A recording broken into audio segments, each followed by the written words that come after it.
Hello everybody, this is Pod B Grade 2B, Content Standard 2.1, Students Differentiate between things that happened long ago and things that happened yesterday.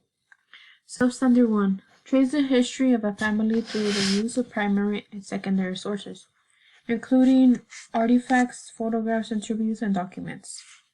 Learning objective. Scholars will be able to trace the history of a family through the use of primary and secondary sources. Includes artifacts, photographs, interviews, and documents. Through the completion of one summarization of family events. The level of blooms that applied in the learning objective is to trace.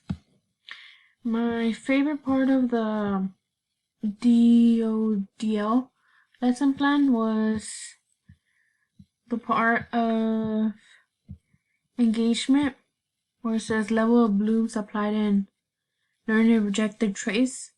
Day 1. Teacher 1, good morning class. Today we're going to learn about historical time periods. Teacher 1 will ask if they know anything about history or what they think about. We'll ask a few students to explain their answer. Teacher 1, since there are 24 students, we'll put you into groups of 4 students. Teacher 1, I will ask Teacher 2 to pass out one piece of blanket paper in each group. We're going to have an activity in each group. Each student will write about their favorite history fact that they share. They will have 10 minutes in this activity. And Teacher 1 will put a timer in the board so that the kids can see. Teacher 1, time's up, put pencils down. Teacher 2, let's see the progress you all have made. Students will show us that they have written down. Teacher 2, I'm going to talk around and view everybody's work. Teacher 2, I think everyone is understanding the importance of historical time periods. I have a few questions about the history time periods. And the questions could be, what do you see in this photo? What gives you an idea that is from an older time period? What can you determine about this person's life?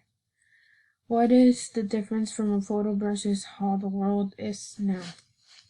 This part, the reason why engagement is my favorite part is because you grab the students' attention and the topic that you're gonna teach as an all together as a group, and it grabs them to be interested in what's gonna be based on the topic that we're gonna talk about, and it will bring them more ideas to bring to the class or to say something or asking them questions.